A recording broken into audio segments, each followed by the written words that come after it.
চুয়াডাঙ্গা সদর হাসপাতালে হদিস নেই বরাদ্দের 24 লাখ টাকার। হাসপাতালের ভেতরে ও বাইরে ক্ষোভ, দ্রুত তদন্ত ও দায়ীদের শাস্তির দাবি। আসন পুনর্বহালের দাবিতে বাগেরহাটে চলছে সকাল সন্ধ্যা হরতাল। গাছের গুড়ি, বেঞ্চ ফেলে জেলার 20টি স্থানে অবরোধ।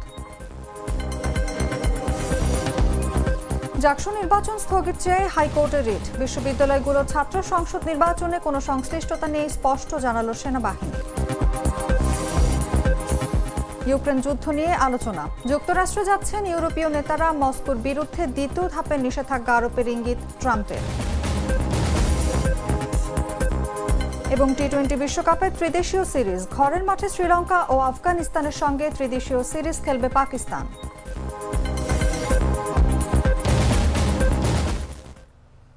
এতক্ষণ শুনছিলেন সংবাদ শিরোনাম। দর্শক আমন্ত্রণ দুপুর 1টা সংবাদে। সঙ্গে আছি আমি অনুভা বিশ্বাস।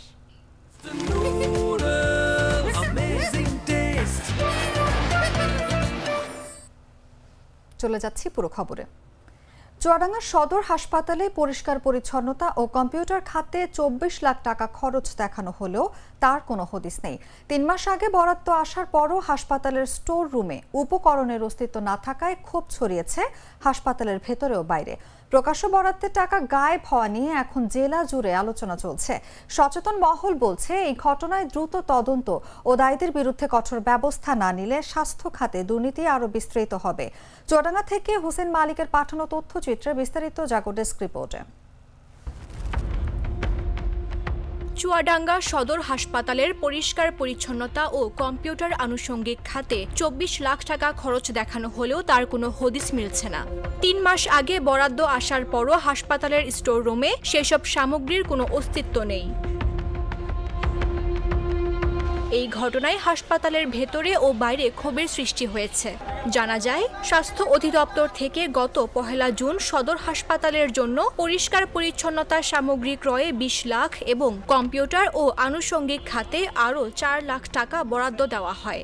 নিয়ম অনুযায়ী ক্রয়কৃত সব উপকরণ প্রথমে স্টোর কিপারের কাছে আসার কথা, কিন্তু 3 মাস পেরিয়ে গেলেও স্টোরে কোনো সামগ্রী ঢোকেনি। অথচ গত জুনেই এই টাকা উত্তোলন করেছেন তত্ত্বাবধায়ক ডক্টর বিদ্যুৎ কুমার বিশ্বাস। সদর হাসপাতালের স্টোর রুম ঘুরে দেখা যায়, পরিষ্কার পরিচ্ছন্নতার সামগ্রী বলতে মাত্র 4 কার্টুন জীবাণুনাশক রয়েছে।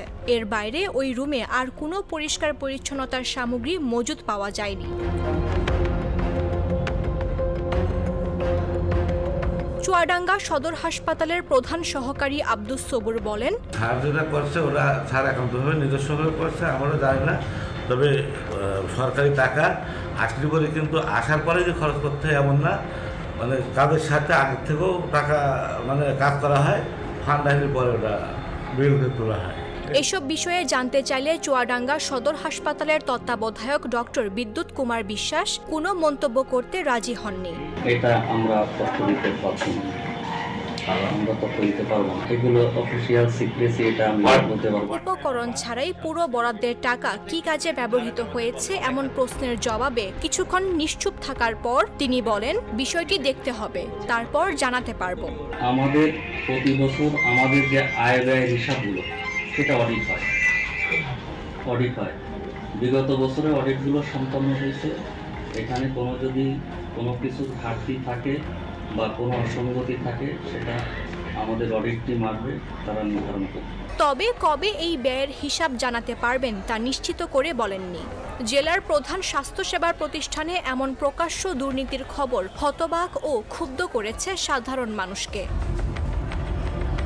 চুয়াডাঙ্গা সিভিল সার্জন ডক্টর হাদি জিয়াউদ্দিন আহমেদ বলেন, চুয়াডাঙ্গা সদর হাসপাতালের দেখভাল সহ অর্থনৈতিক নানা কার্যক্রম তত্ত্বাবধায়ক নিজে তদারকি করেন, আমাদের আন্ডারে না। তবে আমরা পরামর্শ দিতে পারি, আপনি ডিজি অফিসে কিংবা ডিডি অফিস অর্থাৎ স্বাস্থ্য পরিচালকের সঙ্গে কথা বলতে পারেন। প্রকাশ্য বরাদ্দের টাকা গায়েব হওয়া নিয়ে এখন জেলা জুড়ে আলোচনা চলছে। সচেতন মহল বলছে, এ ঘটনায় দ্রুত তদন্ত ও দায়ীদের বিরুদ্ধে কঠোর ব্যবস্থা না নিলে স্বাস্থ্য খাতে দুর্নীতি আরও বিস্তৃত হবে। বাগেরহাটে 4টি সংসদীয় আসন পুনর্বহালের দাবিতে জেলা জুড়ে হরতাল ও সড়ক পথ অবরোধ কর্মসূচি পালন করছে সর্বদলীয় সম্মিলিত কমিটি।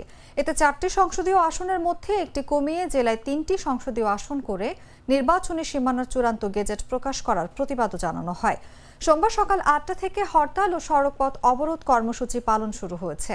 এই কর্মসূচি চলবে সন্ধ্যা 6টা পর্যন্ত।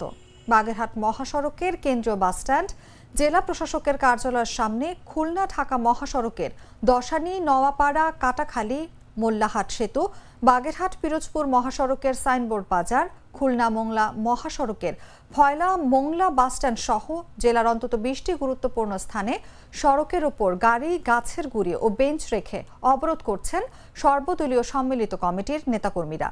হরতালের অংশ হিসেবে নেতাকর্মীরা সকাল 8:30টার দিকে জেলা নির্বাচন অফিসের প্রধান ফটকে তালা মেরে দেয়। পরে মিছিল সহ জেলা প্রশাসকের কার্যালয়ের সামনে আসেন নেতাকর্মীরা। জেলা প্রশাসকের কার্যালয়ের প্রধান ফটকের সামনে স্থানীয় সরকার বিভাগের উপপরিচালক ডক্টর ফখরুল হাসানের গাড়ি আটকে দেওয়া হয়। পরে তিনি হেঁটে নিজ কার্যালয়ে প্রবেশ করেন। আমরা 3 দিন আলটিমেটাম দিয়েছি। আমরা আজকে সারা দিন হরতাল চলবে। আমাদের লাভরক সাহেব আসছিলেন, সারা বাগেরহাটে আজকে হরতাল চলছে।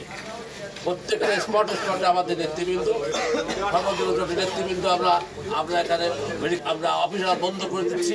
আমরা নির্বাচন অফিসে আমরা তালা দিয়েছি। আমরা ডিসি সাহেব আসছিলেন, আমরা তাকে ঢুকতে দেইনি। আমরা আমাদের সিদ্ধান্ত, সর্বোচ্চ সিদ্ধান্ত, আমাদের 4টে সিট, আমাদের এই 3টে পরিবর্তন না হয়ে 4টে রাখা পর্যন্ত আমাদের এই আন্দোলন চলবে। আমরা সাধারণ মানুষকে কষ্ট দিতে চাই না। আমাদের উদ্দেশ্য হচ্ছে আমাদের 4টি আসন ফেরত দিতে হবে। বাগেরহাটের উপর যে অবিচার করা হচ্ছে, এই অবিচার আমরা কোনোভাবে মেনে নেব না। আমাদের ইতিহাস ঐতিহ্যের অংশ, আমাদের পরবর্তী জেনারেশনের কাছে আমাদের কৈফিয়ত দিতে হবে। কি কারণে, বিনা কারণে আমাদের সব কিছু ভৌগোলিক অবস্থা, জনসংখ্যা সব কিছু থাকার পরেও এই নির্বাচন কমিশন যে আমাদের একটি আসনকে বাদ দিয়েছে, এর প্রতিবাদে সারা বাগেরহাটের মানুষ আজকে রক্তক্ষরণ হয়েছে। তার প্রতিবাদে আমরা আজকে নির্বাচন অফিসে তালা দিয়েছি, জেলা প্রশাসক অফিসে আমরা অবরোধ করেছি, বাগেরহাটে হরতাল রেখেছি। প্রয়োজনে আরো কঠোর কর্মসূচি দেওয়া হবে। জাহাঙ্গীরনগর বিশ্ববিদ্যালয় কেন্দ্রীয় ছাত্র সংসদ জাকসু নির্বাচন স্থগিত চেয়ে হাইকোর্টে রিট করা হয়েছে। সোমবার হাইকোর্টের সংশ্লিষ্ট শাখায় রিট দায়ের করা হয়। জানা যায়, বিশ্ববিদ্যালয় শিক্ষার্থী অমর্ত্য রায় এই রিট আবেদন দায়ের করেন। চলতি সপ্তাহে হাইকোর্টের একটি ডিভিশন বেঞ্চ রিট আবেদনটির শুনানি হওয়ার কথা রয়েছে। জাহাঙ্গীরনগর বিশ্ববিদ্যালয় কেন্দ্রীয় শিক্ষার্থী সংসদ নির্বাচনে চূড়ান্ত প্রার্থী তালিকা প্রকাশ করা হয়। তাতে দেখা যায়, বিভিন্ন পদে 179 জন প্রতিদ্বন্দ্বিতার জন্য চূড়ান্ত অনুমোদন পেয়েছেন, যার মধ্যে 10 জন সহ সভাপতি, 9 জন সাধারণ সম্পাদক পদপ্রার্থী। বিশ্ববিদ্যালয়টির পুরাতন প্রশাসনিক ভবনের সিলেট হলে একটি সংবাদ সম্মেলনে সাংবাদিকদের সঙ্গে আলাপকালে জাকসু নির্বাচন কমিশনের সদস্য সচিব অধ্যাপক ডক্টর AKM রশিদুল আলম এই তথ্য জানান। দীর্ঘ 33 বছর পর জাহাঙ্গীরনগর বিশ্ববিদ্যালয় কেন্দ্রীয় ছাত্র সংসদ ও হল সংসদ নির্বাচন ঘিরে জমে উঠেছে উৎসব মুখর পরিবেশ ক্যাম্পাসে।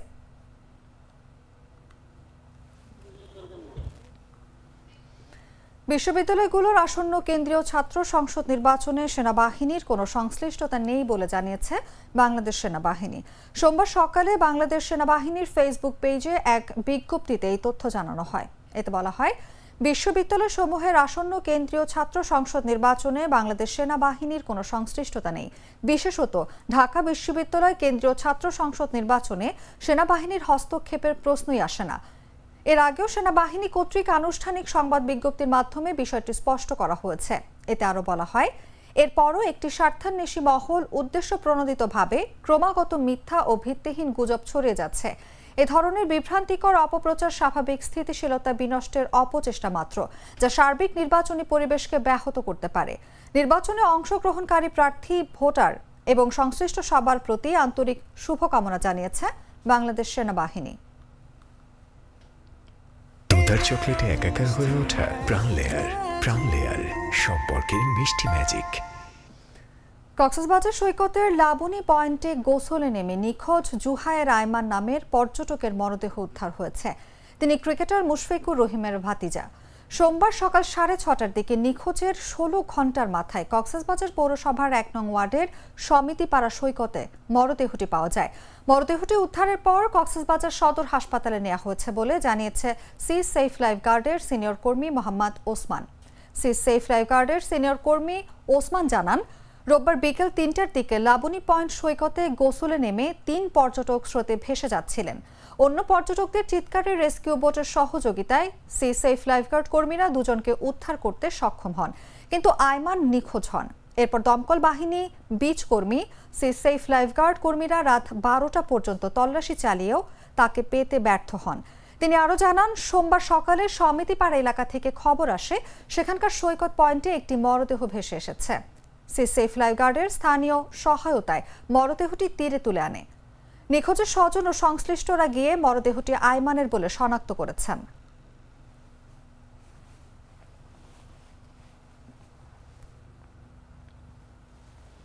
রাঙামাটিতে প্রথমবারের মতো কলার তন্তু ব্যবহার করে তৈরি হচ্ছে পরিবেশ বান্ধব ও পুনর্ব্যবহারযোগ্য স্যানিটারি ন্যাপকিন প্রকৃতি। নারী উন্নয়ন কর্মী নাইয়ু প্রু মার্মা মেরির উদ্যোগে উৎপাদন শুরু হয়েছে এবং জেলার নারীদের জন্য বিনামূল্যে বিতরণের কার্যক্রমও শুরু হয়েছে। ওয়েভ কর্তৃপক্ষ বলছে পণ্যটি বাজারে ছাড়তে বিএসটিআই এর অনুমোদনের জন্য আবেদন করা হয়েছে। শিগগিরই অনুমোদন পাওয়া যাবে। বিস্তারিত জাগো ডেস্ক রিপোর্টে।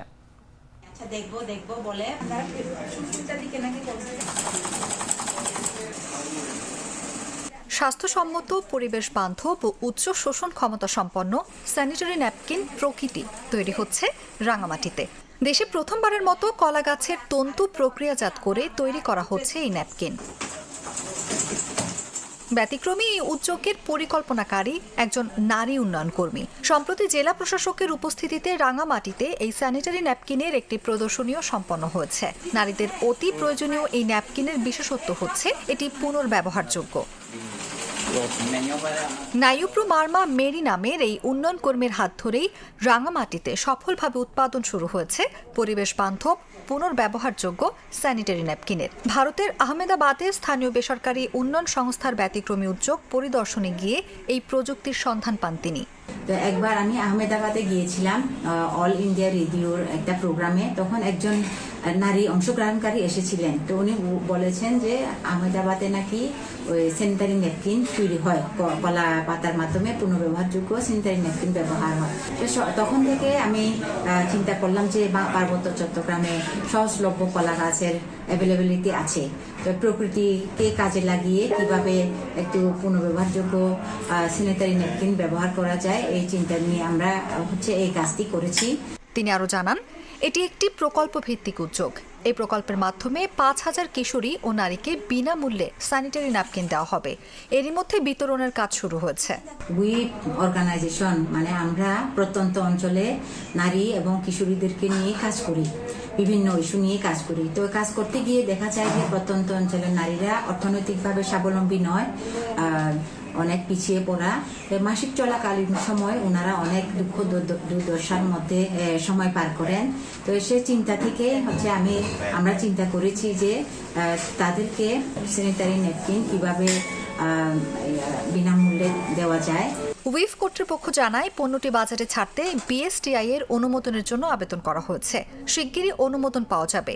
অনুমোদন পেলে বাজারজাত শুরু হবে। প্যাকেটের গায়ে ব্যবহার পদ্ধতি, ব্যবহারের পর করণীয় এবং এর উপাদান সমূহের বিবরণ ও মেয়াদ উত্তীর্ণ তারিখ দেওয়া রয়েছে।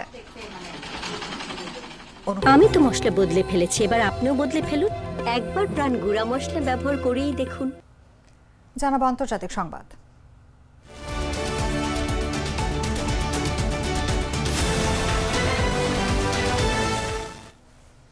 ইউক্রেনে চলমান যুদ্ধ বন্ধের উপায় নিয়ে আলোচনা করতে সোমবার বা মঙ্গলবার ইউরোপীয় নেতারা যুক্তরাষ্ট্র সফরে যাবেন বলে জানিয়েছেন মার্কিন প্রেসিডেন্ট ডোনাল্ড ট্রাম্প। তিনি আরও বলেন, শিগগির রুশ প্রেসিডেন্ট ভ্লাদিমির পুতিনের সঙ্গেও কথা বলবেন তিনি। পাশাপাশি তার প্রশাসন মস্কোর বিরুদ্ধে দ্বিতীয় ধাপের নিষেধাজ্ঞা আরোপের জন্য প্রস্তুত বলেও ইঙ্গিত দেন ট্রাম্প। ইউক্রেনের প্রেসিডেন্ট ভলোদিমির জেলেনস্কি এই পদক্ষেপকে সঠিক সিদ্ধান্ত হিসেবে উল্লেখ করেছেন এবং ইউরোপীয় দেশগুলোকে রুশ জ্বালানি কেনা বন্ধ করার আহ্বান জানিয়েছেন। এরই মধ্যে রাশিয়া ইউক্রেনের ওপর যুদ্ধ শুরুর পর সবচেয়ে বড় হামলা চালিয়েছে। এতে অন্তত 4 জন নিহত হয়েছেন এবং প্রথমবারের মতো কিয়েভে ইউক্রেন সরকারের প্রধান ভবনে আঘাত হানা হয়েছে। রাশিয়া এই হামলায় অন্তত 810টি ড্রোন ও 13টি ক্ষেপণাস্ত্র নিক্ষেপ করেছে বলে জানা গেছে। এ নিয়ে ট্রাম্প বলেন, পুরো পরিস্থিতি নিয়ে তিনি মোটেও খুশি নন। তিনি জানান, সোমবার বা মঙ্গলবার বেশ কয়েকজন ইউরোপীয় নেতা যুক্তরাষ্ট্রে আসছেন, তবে তিনি কাদের কথা বলেছেন তা স্পষ্ট নয়।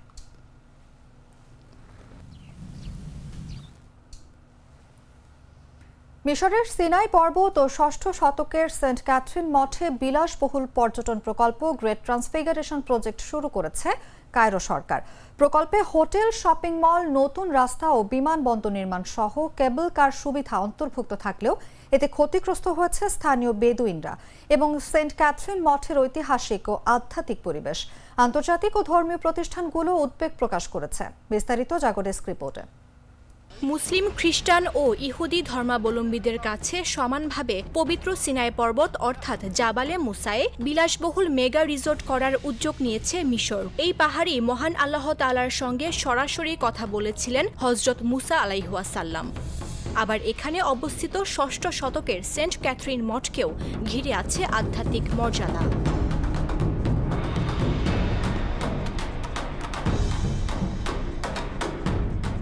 জানা গেছে, মিশর সরকার চালু করেছে গ্রেট ট্রান্সফিগারেশন প্রজেক্ট নামে এক পর্যটন প্রকল্প, যার আওতায় এই পাহাড়ে তৈরি হচ্ছে বিলাসবহুল হোটেল, ভিলা, শপিং মল, নতুন রাস্তা, বিমানবন্দর, এমনকি কেবল কারও।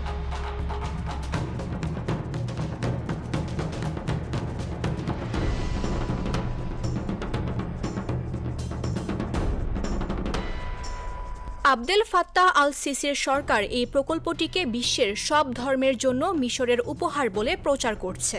তবে এ উন্নয়ন প্রকল্প নিয়ে ক্ষোভ জমেছে স্থানীয় বেদুইন জেবেলিয়া উপজাতির মধ্যে। বহু প্রজন্ম ধরে তারা গার্ডিয়ানস অব সেন্ট ক্যাথরিন নামে পরিচিত, কিন্তু তাদের ঘরবাড়ি ও ইকো ক্যাম্প ভেঙে ফেলা হয়েছে, দেওয়া হয়নি ক্ষতিপূরণও। এমনকি কবরস্থান উচ্ছেদ করে পার্কিং স্থান তৈরি করতে তাদের কবর থেকে লাশ সরাতে বাধ্য করা হয়েছে।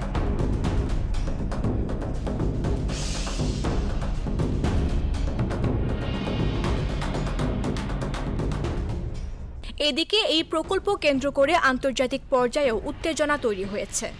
বিশেষ করে গ্রিসের সঙ্গে মিশরের সম্পর্কে টানাপোড়েন দেখা দিয়েছে। ইউনেস্কো ইতিমধ্যেই উদ্বেগ জানিয়েছেন। তাদের মতে, সিনাইয়ের পাহাড়ি প্রাকৃতিক দৃশ্য ও নির্জনতা মঠের আধ্যাত্মিক বৈশিষ্ট্যের অংশ। সংস্থাটি মিশরকে প্রকল্প বন্ধ করে প্রভাব যাচাই ও সংরক্ষণ পরিকল্পনা তৈরির আহ্বান জানালেও তা কার্যকর হয়নি।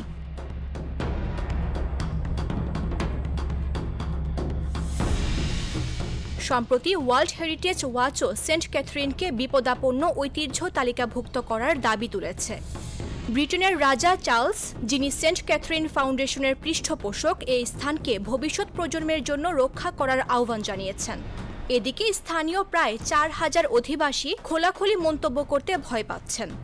সাংবাদিক মোহান্নাদ সাবরি বলেন, যেভাবে শারম এল শেখ সহ রেড সি রিসোর্টগুলো নির্মাণ করে বেদুইনদের সরিয়ে দেওয়া হয়েছিল, একই ঘটনা ঘটছে এখানে। সংবাদ শেষ করব খেলার খবর জানিয়ে।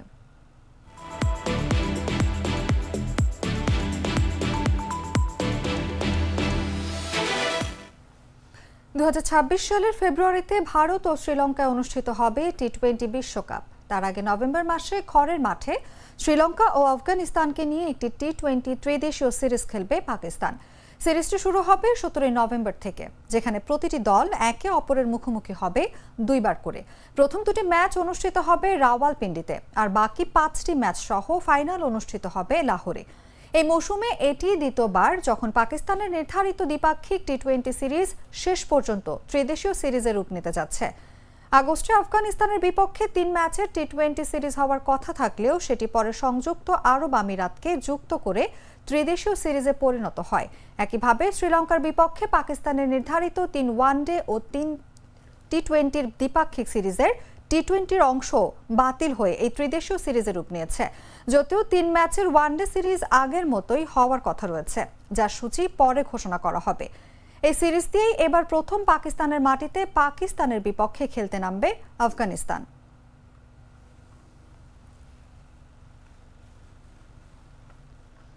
সংবাদ শেষ করার আগে শিরোনামগুলো জানিয়ে দিচ্ছি আরেকবার।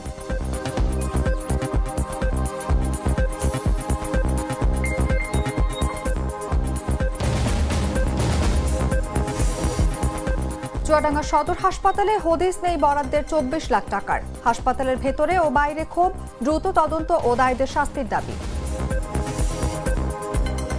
আসন পুনর্বহালের দাবিতে বাগেরহাটে চলছে সকাল সন্ধ্যা হরতাল। গাছের গুড়ি বেঞ্চ ফেলে জেলার 20টি স্থানে অবরোধ। জাকসু নির্বাচন স্থগিত চেয়ে হাইকোর্টে রিট। বিশ্ববিদ্যালয়গুলো ছাত্র সংসদ নির্বাচনে কোনো সংশ্লিষ্টতা নেই স্পষ্ট জানালো সেনাবাহিনী। ইউক্রেন যুদ্ধ নিয়ে আলোচনা, যুক্তরাষ্ট্রে যাচ্ছেন ইউরোপীয় নেতারা। মস্কোর বিরুদ্ধে দ্বিতীয় ধাপে নিষেধাজ্ঞা আরোপের ইঙ্গিত ট্রাম্পের। এবং টি-20 বিশ্বকাপে ত্রিদেশীয় সিরিজ, ঘরের মাঠে শ্রীলঙ্কা ও আফগানিস্তানের সঙ্গে ত্রিদেশীয় সিরিজ খেলবে পাকিস্তান।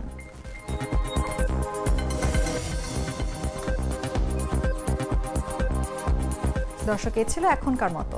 এরপর দেখবেন দুপুর 3টার সংবাদ। প্রতি মুহূর্তে সর্বশেষ খবর জানতে ভিজিট করুন jagonews24.com। ফলো করুন আমাদের ভেরিফাইড ফেসবুক পেজ এবং সাবস্ক্রাইব করুন জাগো নিউজের ইউটিউব চ্যানেল। ধন্যবাদ সবাইকে।